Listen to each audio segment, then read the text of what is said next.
पति पत्नी की सीख देने वाली कहानी। एक आदमी ने एक बहुत ही खूबसूरत लड़की से शादी की। शादी के बाद दोनों की जिंदगी बहुत प्यार से गुजर रही थी। वह उसे बहुत चाहता था और उसकी खूबसूरती की हमेशा तारीफ किया करता था। लेकिन कुछ महीनों के बाद लड़की चर्म रोग से ग्रसित हो गई और धीरे धीरे उसकी खूबसूरती जाने लगी। खुद को इस तरह देख उसके मन में डर समाने लगा कि यदि वह बदसूरत हो गई तो उसका पति उसे नफरत करने लगेगा और वह उसकी नफरत बर्दाश्त नहीं कर पाएगी।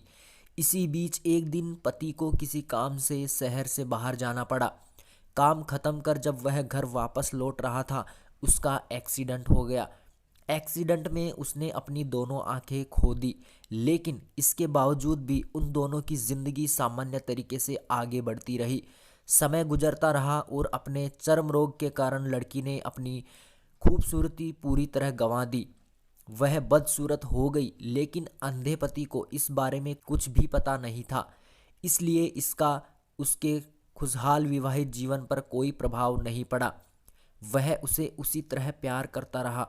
एक दिन उस लड़की की मौत हो गई। पति अब अकेला हो गया था। वह बहुत दुखी था। वह उस शहर को छोड़कर जाना चाहता था। उसने अंतिम संस्कार की सारी क्रियाविधि पूर्ण की और शहर छोड़कर जाने लगा। तभी एक आदमी ने पीछे से उसे पुकारा और पास आकर कहा, अब तुम बिना सहारे के अकेले कैसे चल पाओगे? इतने साल तो तुम्हारी पत्नी तुम्हारी मदद किया करती थी। पति ने जवाब दिया, दोस्त, मैं अंधा नहीं हूँ। मैं बस अंधा होने का नाटक कर रहा था, क्योंकि यदि मेरी पत्नी को पता चल जाता कि मैं उसकी बदसूरती देख सकता हूँ तो यह उसे उसके रोग से ज़्यादा दर्द देता। इसलिए मैंने इतने साल अंधे होने का दिखावा किया। वह बहुत अच्छी पत्नी थी, मैं बस उसे खुश रखना चाहता था। तो मेरे प्यारे दोस्तों, इस कहानी से यह सीख मिलती है, खुश रहने के लिए हमें भी एक दूसरे की कमियों के प्रति आंखें बंद कर लेनी चाहिए और उन कमियों को नज़रअंदाज कर देना चाहिए। तो दोस्तों, आपको ये छोटी सी कहानी कैसी लगी कमेंट में ज़रूर बताना और चैनल को लाइक शेयर सब्सक्राइब ज़रूर करना।